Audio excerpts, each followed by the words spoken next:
Como dice la canción, no juzgues al libro por su tapa, juzgalo por su contenido. Ya llega Diomedes para conversar sobre libros.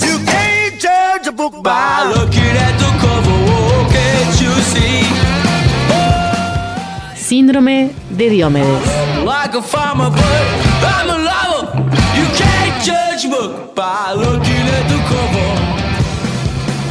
Bienvenidos, bienvenidas a una nueva entrega de Síndrome de Diomedes. ¿Cómo andas, Jorge? ¿Todo bien? Muy, pero muy bien. ¿Sabes que hemos hablado tanto de la historia de la identidad uruguaya que, bueno, en algún momento las cosas tienen que terminar? Y ese momento de este miniciclo para concluir en una historia que comenzamos a narrar desde la época de la colonia. Y ahora llegamos en este sexto episodio, eso debí decir, ya son 6 capítulos del miniciclo Identidad Nacional, con el Uruguay de la globalización. Exactamente. Así le podemos llamar. Sí, más allá de tu aporte a la mundialización. O mundialización, Sí, porque sí. hay una disputa Pero, ahí terminológica que no vamos a entrar. Sí. Pero ¿qué es el Uruguay de la globalización?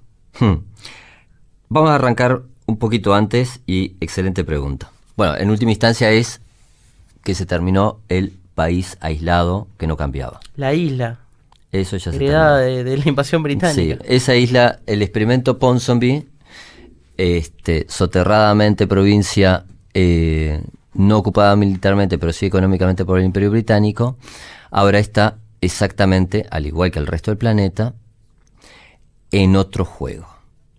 El gran tema es si estamos perdiendo, si estamos ganando en este juego. Ahí, a medida que vayamos charlando, vamos a ir pensando también ese tema que en última instancia es el más relevante. Ujú. Pero bueno, habíamos quedado la otra vez Sí. analizando que luego de que se había constituido toda esa identidad en el 900, en el que más allá de las discusiones que uno pudiese hacer objetivamente, no solamente las élites, sino que la sociedad misma empezó a asumir de que realmente éramos un país modelo, la Suiza de América, y que a su vez de ese modo se nos veía internacionalmente. Estaban los trabajos de Goran Linda, el de Bancher, que hablaban de que desde el exterior obviamente había una enorme jerarquización de esta sociedad. Habíamos charlado de Eric Hobsbawm, analizando de que obviamente a principios del siglo XX Uruguay era realmente un área exceptuada, en el sentido que era una isla de democracia, que donde se podía hablar un poco más de democracia, lo más parecido a plena era en este país, con un montón de legislaciones electorales que aseguraban la cristalicidad, más reformas sociales que hacían que ese voto tuviese realmente sentido de ser emitido. En ese proceso estaba toda la dinámica de las dos guerras mundiales, cómo habían impactado a la sociedad uruguaya, los cambios demográficos que habíamos tenido. Sí habíamos apuntado que paradójicamente igual Uruguay perdía población nativa, lo que sí es un dato real es que venían aluviones de inmigrantes, básicamente por razones políticas, tipo los españoles republicanos, los judíos que estaban siendo asesinados en Europa, y miles de personas de otros lados, por razones económicas, estaban viniendo a este país en el que había oportunidades laborales. Eso fue lo que trató de decir Novik hace 2 días, Claro. con muy mal modo, y salió a tratar de explicarlo y cada vez era peor lo que el tipo trataba de decir. Es entendible de que venga como descendiente de charrúas, ¿verdad? Claro, exactamente. Entonces, en el caso de Novik era muy gracioso eso, trastabillando en esa que era la más básica de todas. Bien, más allá de la acotación humorística, el hecho concreto es que Generación del 45 se planta muy fuerte a cuestionar ese modelo. Habíamos estado viendo La Voz de Quijano, que de alguna forma denunciaba la imposibilidad de la sociedad uruguaya de mirarse a sí misma. E inmediatamente de la generación del 45 está lo que se llama la generación de los 60. Muy bien. También hipercrítica frente a ese Uruguay del 900, y empezando a decir de que diversos acentos de que era una sociedad absolutamente estancada, absolutamente hipócrita, que básicamente había muchos adornos y oropeles modernistas, pero que la realidad tras las bambalinas era espantosa. Y que ese país estaba a punto de estallar. Obviamente, la generación que había vivido lo que era el centenario de este país, desde la construcción del Estado del Centenario hasta festejar el centenario, hasta ver a Uruguay campeón en el 50, se le dificultaba bastante ser interpelados de una forma tan dura. Entonces, básicamente, Quijano y toda la generación de Marcha parecían, de alguna forma, porque incluso era el término que se utilizó desde otras tiendas, unos resentidos, que no se daban cuenta de que estábamos en el mejor del mundo posible. Bien, vamos a hacer una acotación que al menos a mí me parece fascinante, de que habitualmente se ve a la generación del 45 crítica, la generación del 60 crítica, pero ya con un entronque mucho más marcado por el fenómeno de la Revolución Cubana y por ende con un tinte bastante distinto, porque va a haber un acento en lo revolucionario y no una revolución cualquiera, una revolución de alguna forma con una impronta marxista, con una impronta con un tercermundismo muy distinto que era el tercerismo de la generación del 45. Sí, es que ahí déjame hacer una pequeña acotación, que es que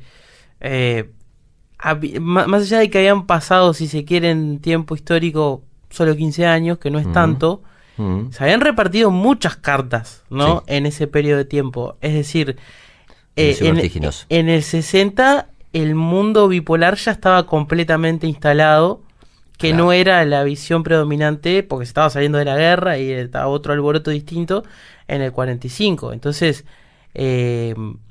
como que pasó también, ¿no?, el colocarse de un lado o del otro a ser una cuestión que ocupaba ya lo ideológico mucho más fuerte, mucho más presente. Sí, lo que acabas de decir es fabuloso. Tanto es así que si uno rastrea, he llegado a tener números de El Diario del País, en que presentaba a Joseph Stalin como un defensor de la democracia. Claro, hoy en día puede parecer muy gracioso por un montón de cosas, pero el hecho concreto es que en ese momento estaba la mejor foto de Stalin, con la mejor foto de Churchill, con la mejor foto de Roosevelt, frente a lo propio nazi fascista. Claro. Entonces, era de muy mal tono haber salido a decir cosas sobre Stalin, que obviamente 15 años más tarde era un nivel de virulencia atroz. Pero antes de eso, habitualmente cuando uno se pone a pensar en el 900, uno piensa en Rodó, quizás, o sea, en términos como filosóficos, en Bá Ferreira, y lo interesante que, siguiendo a Ardao, cuando analiza la figura de Carlos Quijano, dice que son esos dos sus grandes faros. Lo interesante es que la generación, de alguna forma crítica, frente al 900, igual recupera, realza, no solamente la grandeza filosófica, sino conceptual de esos dos filósofos, y toma la generación especialmente de Marcha ese enorme sentimiento antiimperialista subyacente en Rodó. Esto puede parecer una discusión muy metafísica, no lo es, porque tiene un montón de aplicaciones muy prácticas.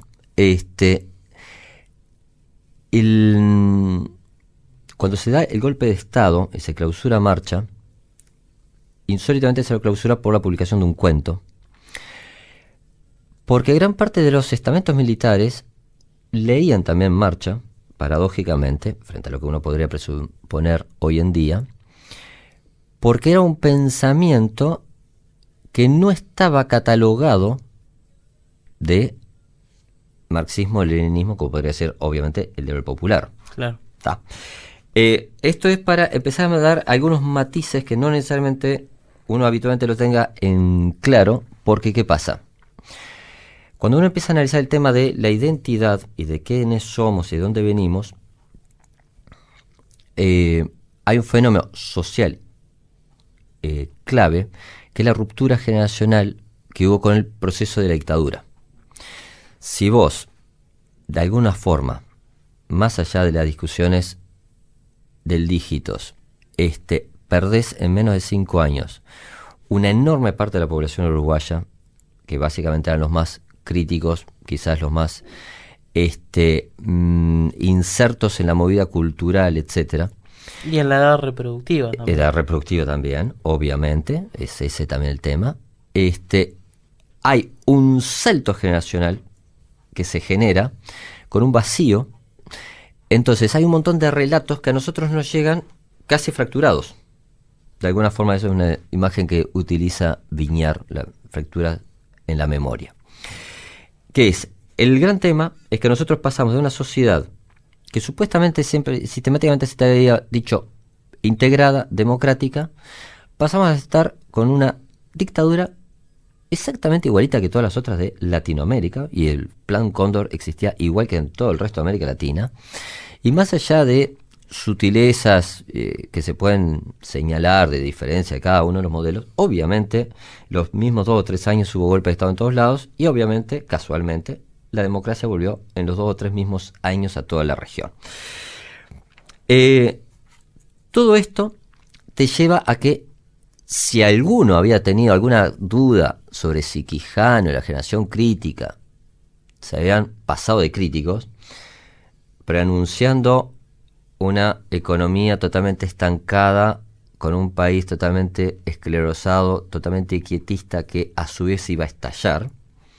Bueno, con los titulares del lunes de lo que significó la dictadura, a nadie le quedó ningún ambaje de mínimo atisbo. Y ahí viene una cosa bastante interesante, que vamos a copiar a don Vargas Llosa, que es en la conversación en la catedral de uno de los arranques de la literatura latinoamericana más impactantes, porque arranca diciendo: ¿cuándo se jodió Perú? Entonces la pregunta, la vamos a traer acá, es: ¿cuándo se jodió Uruguay? A ver. Vania Marcarián se tomó la molestia de hacer un estudio, a ver si lo encontramos, que es: ¿cuándo fue la crisis de la Suiza de América? Que está bueno porque nos va interpelando sobre quiénes somos y dónde pensamos nosotros que dio el mal paso. Bueno, obviamente... Yo te puedo dar la respuesta... A ver cómo caíste en esta estadística. Y yo tengo aprendido o leído, digamos, que fue, digamos, del Uruguay después de la Segunda Guerra Mundial, digamos, entre el 50 y el 60, como que fue ahí la ruptura, ¿no? Bueno, esta es la segunda opción. Ajá. Bueno, aquí, al ser interrogado sobre el comienzo de la crisis en el Uruguay, el 43% de los entrevistados afirma que viene de mucho más atrás que cualquier fecha proporcionada. O sea, primero fue la crisis, después fue la banda oriental, después fue el Estado oriental, después fue... Nosotros ya estamos en crisis, sí. El pobre Guenoa... Dicho criollo mal parido. Un problema, exactamente. El 43% de la sociedad uruguaya, a mí esto me sorprendió mucho porque yo, cosa curiosa, secundaba alegremente tu posición.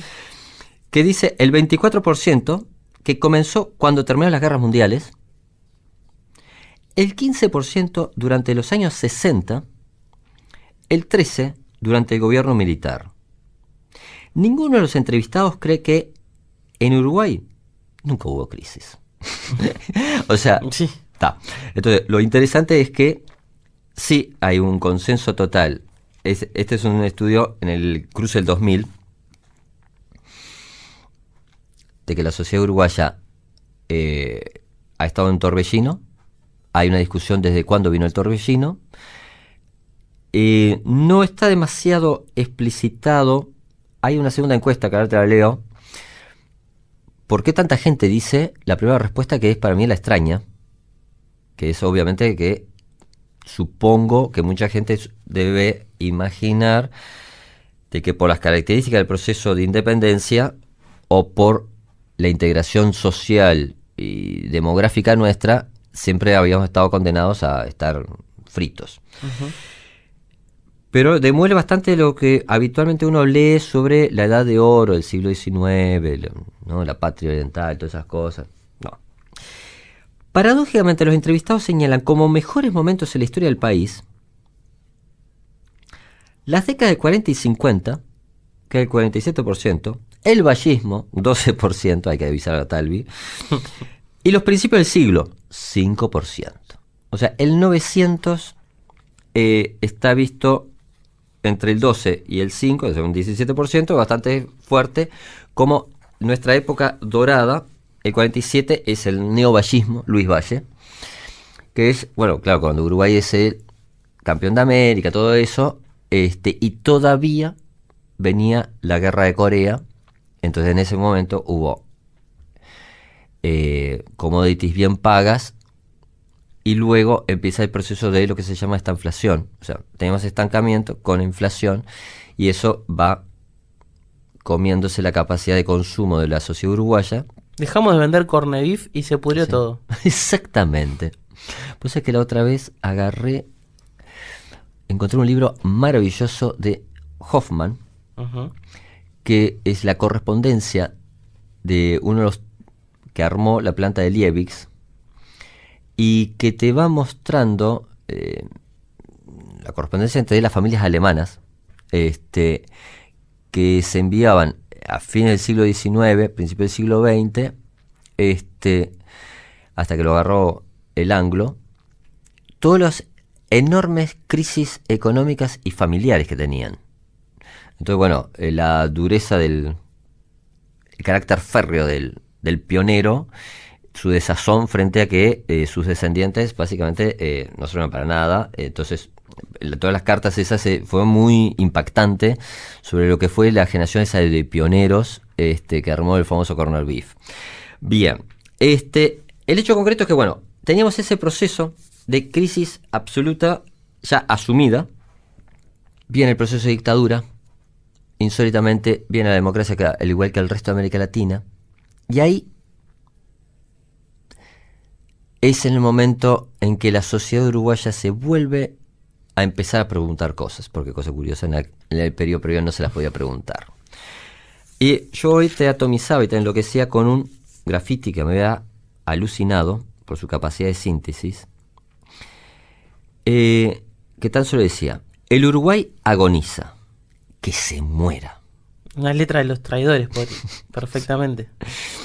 Esto fue un grafiti registrado por Eduardo Roland en un libro fabuloso que se llama Contra cualquier muro, que de alguna forma registra lo que decían las paredes en la última etapa de la dictadura, primeros años de la apertura democrática, que son absolutamente, tienen capacidad de síntesis como pocos ensayos. Entonces, aquí encontramos los nietos de Onetti, por decir una forma. Si bien la otra vez habíamos estado haciendo un poco de humor sobre que el Uruguay maravilloso que la gente registra de los años 50 es el que prohijó a un Onetti con el pozo, entonces uno dice, bueno, pero tan paraíso no podía ser si había un tipo tan lúcido perpetrando un texto tan demoledor. Un gaucho, 2 gauchos, 33 gauchos, da nada, ¿no? Entonces, se genera el impacto de la democracia y, cosa curiosa, en 4 años, cae el muro de Berlín. Entonces, lo que vos estabas recién señalando de el mundo signado por la Guerra Fría pasa a un mundo absolutamente increíble, porque, como dijese Bobbio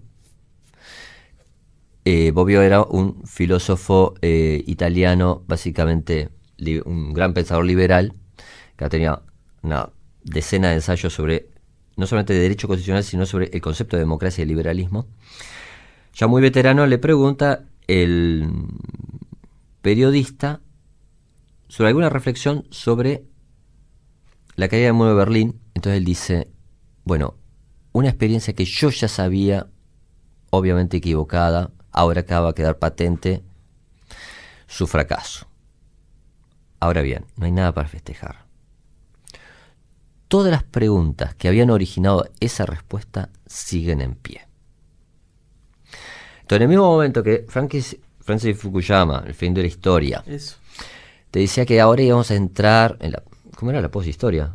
Sí, Sí. como que ya no había... No iba a pasar más nada. No iba a pasar Claro. más nada. El Ahí estado está. de quietud. Todos liberales, todos democráticos, todos con una maravillosa agenda de derechos, todo funcionando lo más bien. Ese optimismo de los felices 90, de Stiglitz, Ujú. el libro de Stiglitz, Los felices 90, es los textos más demoledores que uno puede leer. Te va mostrando cómo ese capitalismo exultante se olvidó de ponerse algún mínimo límite. Y bueno, eso generó, por un lado, una globalización real como nunca le había existido. Nosotros habíamos tenido la primera globalización, que habían sido realmente los británicos. Hay algunos que dicen, bueno, no, antes los españoles ya habían armado un imperio que no se ponía el sol ni... Pues estaban desde Hamburgo hasta las Filipinas, pasando por Buenos Aires. Entonces, bueno, tenían el planeta de alguna forma colonizado, pero efectivamente la globalización británica, sin tantos dominios físicos, pero con la posición de los mares, realmente habían construido un modelo de hegemonía como nunca se había visto en la historia de la humanidad. El de Estados Unidos pasó a ser absolutamente increíble en el sentido de que nunca había habido una potencia que tan rápido pasara a tener la primacía militar, tecnológica, cultural, económica, que todo eso se retroalimentara de una forma extremadamente aceitada en primera instancia, y que obviamente su gran contrincante, que había sido la URSS, había hecho implosión sin tirar una sola bala. Entonces, bueno, como que si uno no le generaba un mínimo respeto o admiración o impacto, era porque uno no estaba mirando la realidad. Entonces, en ese momento, desde un montón de tiendas en el planeta, empiezan a surgir voces discordantes. Y empiezan a aparecer los famosos insatisfechos de la globalización. Entonces, en el 2001, hay un periodista norteamericano muy recomendable, que se llama Thomas Friedman, que escribe un libro que se llama El Lexus y el árbol del olivo, que al español, en realidad en español circuló una traducción que se llamaba Innovación versus Tradición, que es un título que así te dormís. Hecho por los de las películas de Canal 4. Exactamente. Que traducían como querían. Claro, pero si vos ves el Lexus y el árbol del olivo, una contraposición tan rara, te llama la atención. Biblia y Calefón. Exactamente, la Biblia de Calefón. Entonces, ¿de qué habla ese libro? Porque tiene muchísimo que ver con nuestra identidad.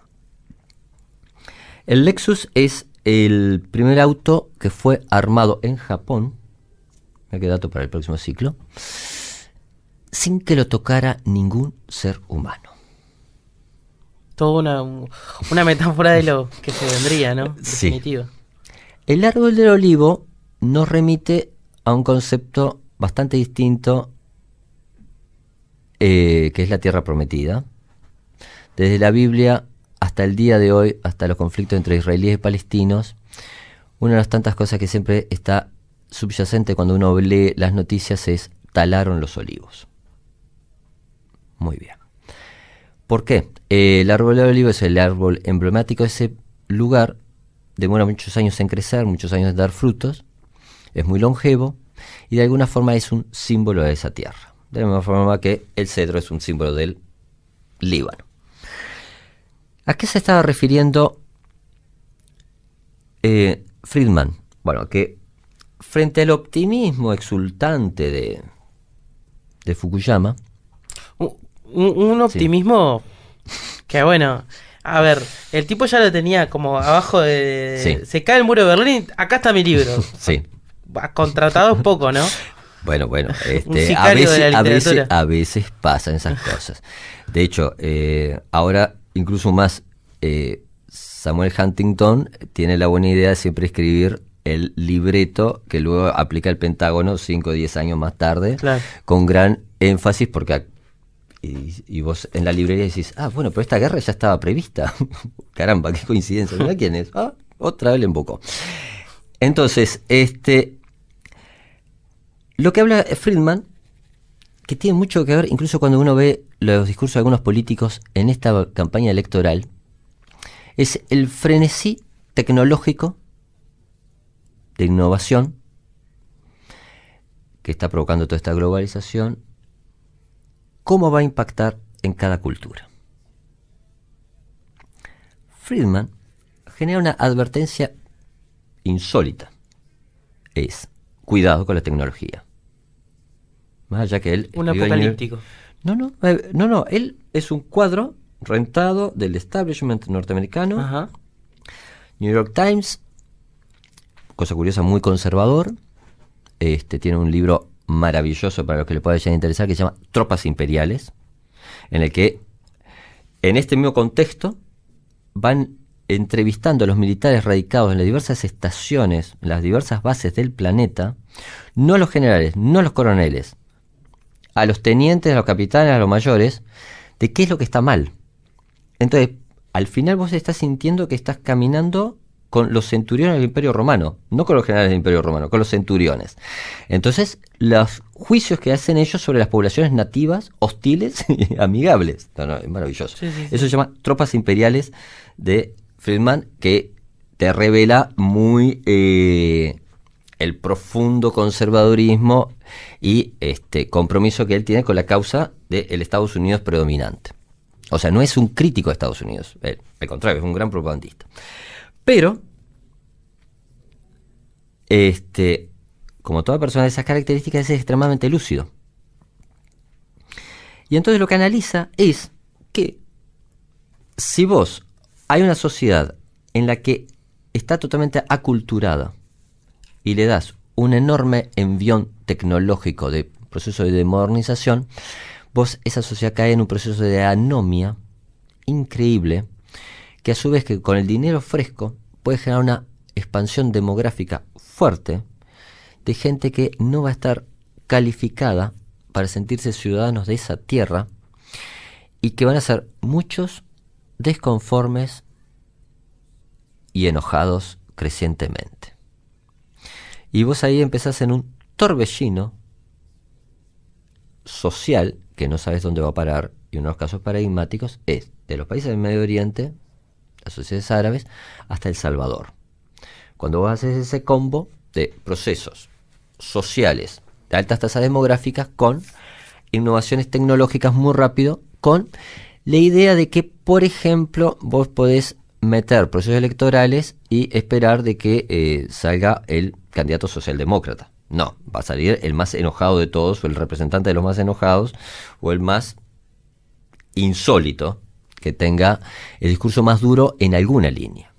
Entonces, eso Friedman lo ve como un enorme proceso de desestabilización. Entonces, ahí, y no es casual, ha habido montañas de estudios sobre analizando, cómo es cada sociedad y cuáles son sus raíces. Esa sociedad, ¿qué va a pasar cuando empieza a cambiar con toda esta dinámica económica que es un absoluto maremoto? Sí, lo que es indudable es que los tiempos han acelerado, ¿no? Vivimos exactamente. Los procesos que antes llevaban décadas, ahora se compactan, se comprimen y en cuestión de 8 o 9 años sí. se replican. Procesos que son cíclicos, además en el capitalismo. Pero incluso más las crisis del 2001, del 2008, vos las ves que fueron como tsunamis financieros, que empezó uno en Tailandia, el otro vez uno en Rusia, y llega a México, y pegan en cuestión de meses. Claro. Entonces... no son ya esas grandes depresiones sí. que se trasladan. Sí, entonces, todo esto ha hecho de que crecientemente se empieza a plantearse cómo es que una sociedad se está parándose frente a su pasado, su presente y, por ende, qué viabilidad tiene en el futuro. Entonces, vamos a hacer un aporte bibliográfico y musical a la vez de uno de mis grupos favoritos. Y mío también. Sí, esto es maravilloso. Ahora que sabemos casi la verdad, fuimos programados para una ciudad. Ahora que sabemos que no hay solución, somos empleados en una nación. Ahora que sabemos, fuimos engañados, que nos educaron los mal educados. Esto es, a pesar de todo, de la Tabaré River Rock Band. El disco Placeres del Sadomasoquismo. Exactamente. Entonces, este texto lo recopiló Giorgi, que es uno de los tipos que realmente vale la pena leer en este país, Álvaro Di Giorgi, en un artículo que se llama Se me hunde la medusa, en el que juega mucho con todas las discusiones de Hugo Schubert sobre la balsa de la medusa, imaginando escenarios de qué va a pasar sobre la balsita esa que es Uruguay en un futuro. Entonces, en los años 60, nosotros habíamos estado siempre sistemáticamente viendo una sociedad que no cambiaba, que estaba congelada y que a su vez se estaba, de alguna forma, desarmando. En los años 70, un masazo autoritario. En los años 90, toda esta crisis. Pero Uruguay seguía sin crecer. El hecho concreto es que en el siglo XXI, luego de la crisis del 2001, Uruguay por fin arrancó la senda del crecimiento económico. Que esto sí es un dato radicalmente relevante, porque Uruguay había tenido proceso de crecimiento a fines del siglo XIX, a principios del 900, en el contexto de la Segunda Guerra Mundial, pero luego, entre la depresión del 30, todo el proceso de que en los años 60 Uruguay es el área exceptuada que no crece en América Latina, y todo el proceso extremadamente discutible de dictadura, realmente Uruguay crece en estos años a tasas realmente interesantes. O sea, había redondeado un siglo de estancamientos y crisis, pero nunca pero crecía. Es que ese es el tema. Sí. Entonces, más allá de todas las evaluaciones que uno puede hacer desde lo partidario, obviamente hay discusiones si el gobierno del Frente Amplio hizo lo apropiado o no con el proceso de distribución de la riqueza, de si ahorró o no.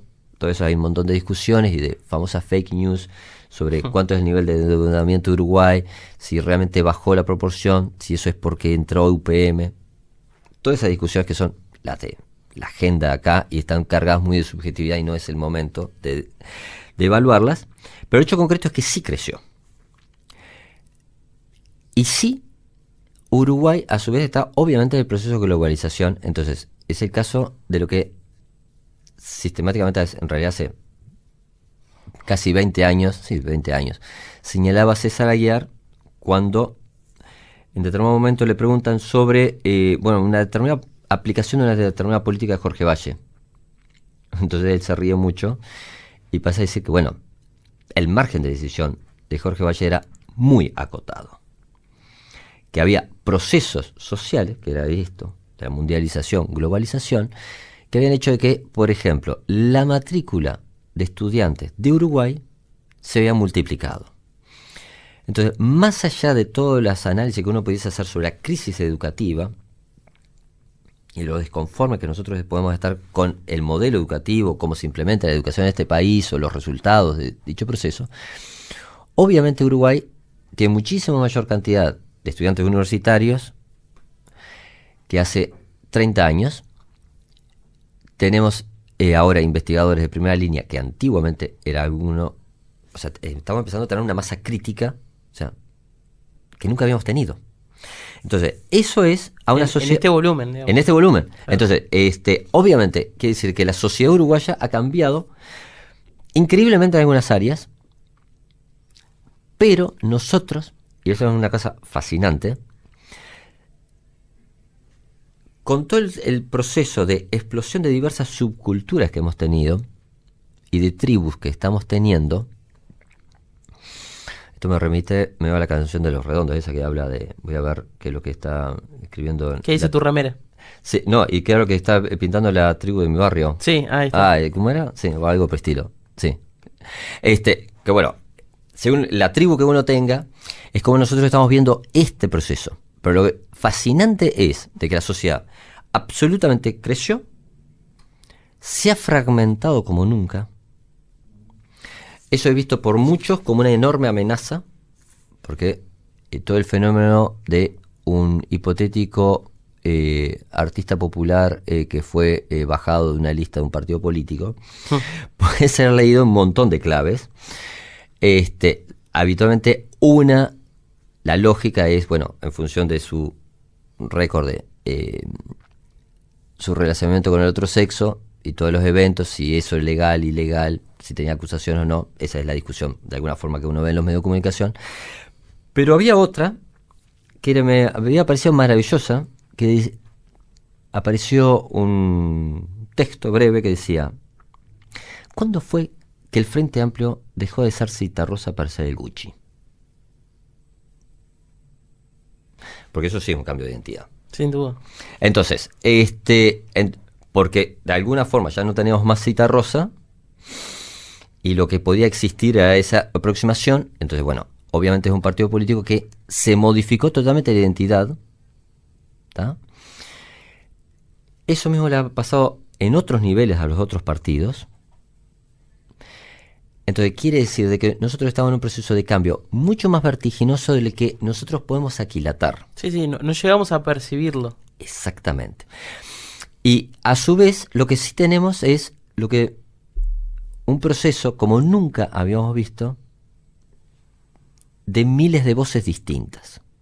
Entonces, hoy sí tenés una sociedad que no es lo mismo ser un habitante del barrio Marconi que ser de Bella Unión, que ser del Santoral de Canelones, que ser de Solimar, que ser de Punta Gorda, que ser de la Ciudad Vieja. Si eso lo cruzás por ingresos o por niveles educativos o por sexo, te da una multiplicidad de uruguayos que te hace muy difícil hablar de una sola identidad. O sea, vos tenés ahora decenas al menos, claramente, de modelos, tipos de identidad en el que, obviamente, la proeza política es que volvamos a ser interlocutores válidos todos. Sí, el problema en el fondo no es la diversidad, ¿no? Sino Sí. cómo dialoga todo eso. Exactamente, porque de algún modo la porafobia que existe subyacentemente, discursos que empiezan a escucharse, te van apuntando hacia una sociedad ya no con voces discordantes, sino rotundamente fracturada. Por otro lado, concomitantemente vos ves, recién te decía la imagen de, bueno, los tres candidatos que de alguna forma aglutinan, vamos a suponer, el 80% claramente de los votos de este país, totalmente sonrientes, teniendo un discurso absolutamente cuasi intercambiable, más allá de que obviamente un montón de gente me va a matar por esta frase, pero en el que había enormes consensos y diferencias muy puntuales sobre, bueno, cómo procesamos el déficit fiscal y dónde achicamos, dónde agrandamos y qué mantenemos y qué no mantenemos. Pero el hecho concreto es que también en ese país vos tenés un fenómeno inercial, que es que nuestra clase política sigue buscando ese consenso como una meca per se, y no me queda claro de que toda la sociedad esté parada en ese paradigma. Sí, y a su vez que la clase política es, dentro de esta gran fractura que vos decías, un sector muy minoritario y privilegiado, ¿no? A su vez, obviamente. Me van a decir toda la vida, lo fue, sin duda. Sí, pero claro, no, nada más que hubo emergencias de candidatos, pero te lo digo para decirte de dos puntas totalmente distintas, desde Nardone hasta Mujica, Sí. En el que ellos, de alguna forma estaban representando segmentos sociales emergentes. Uh-huh. Y esta vez, de alguna forma, vos tenés al economista, al ingeniero, al doctor, y bueno, son claramente hijos del Audelar, lo cual me parece maravilloso, lo cual también habla muy bien de esta sociedad, pero también hay una temática de representatividad que pasa a ser interesante cuánto queda en entredicho. Entonces, ese es el gran desafío que nosotros estamos teniendo, es hacia qué, creo que es Vania Marcarián la que maneja una expresión que era ni eufóricos ni apocalípticos. Uh-huh. que está bueno para, como síntesis de todo lo que hemos estado charlando. Bien, vos hay elementos que son preocupantes. Bueno, no seamos tan apocalípticos. Hay elementos que vos decís, bueno, Uruguay por fin creció, por fin ahora tenemos gente cultivada, por fin ahora la gente viaja, por fin Uruguay se abrió las fronteras. Entonces esto va a ser maravilloso, una fiesta, porque aparte ahora en 3 meses ya Argentina se levanta, porque viste que los argentinos se funden, se levantan, así que ya está, otra vez, esto va a ser una fiesta. No, y aparte vamos a tener un convenio macro con la Comunidad Europea que nos va a poner en el primer mundo, así que ya esto va a ser fabuloso. Entonces, me quedo con esa frase de Vania: ni eufóricos, ni apocalípticos, pero tratemos de pensar de dónde venimos y hacia dónde vamos. Lanzamos esa botella al mar. Exactamente. Como para que en algún momento la volvamos a encontrar nosotros mismos, tal vez. Será difícil la tarea, pero tal vez nosotros mismos volvamos a encontrar nuestro mensaje que lanzamos. Un mensaje que no, por suerte no tiene muchas afirmaciones, sino que tiene más bien preguntas. Sí. Que deberán ser respondidas si es que tenemos la posibilidad de asimilar todos estos procesos, toda esta modernidad tan líquida, toda esta tecnocracia popularizada, ¿no? Porque hoy en día es como que se nos intenta muchas veces transmitir de que cada uno es su propio tecnócrata, ¿no? Y tiene la posibilidad Bueno, el consenso de Washington como modelo ideológico fue increíble, en que, cada uno tiene que ser un emprendimiento particular, y bueno, si te va mal, bueno, hijo, porque tú no fuiste lo suficientemente proactivo. Exacto. Y punto y aparte. Entonces, bueno, y vamos barriendo los caídos.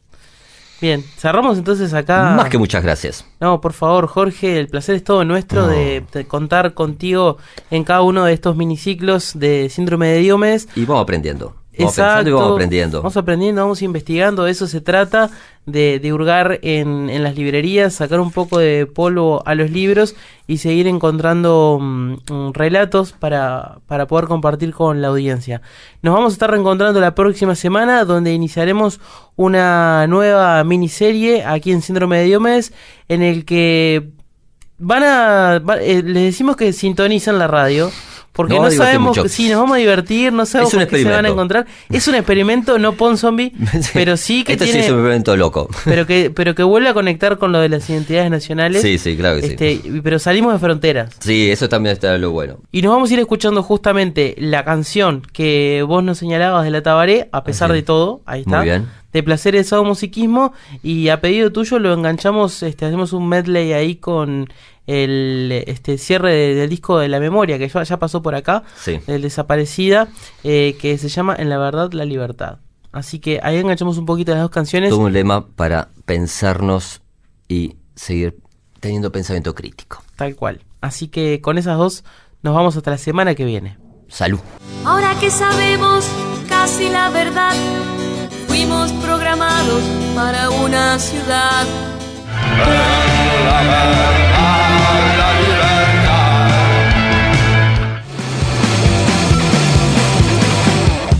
Síndrome de Diomedes.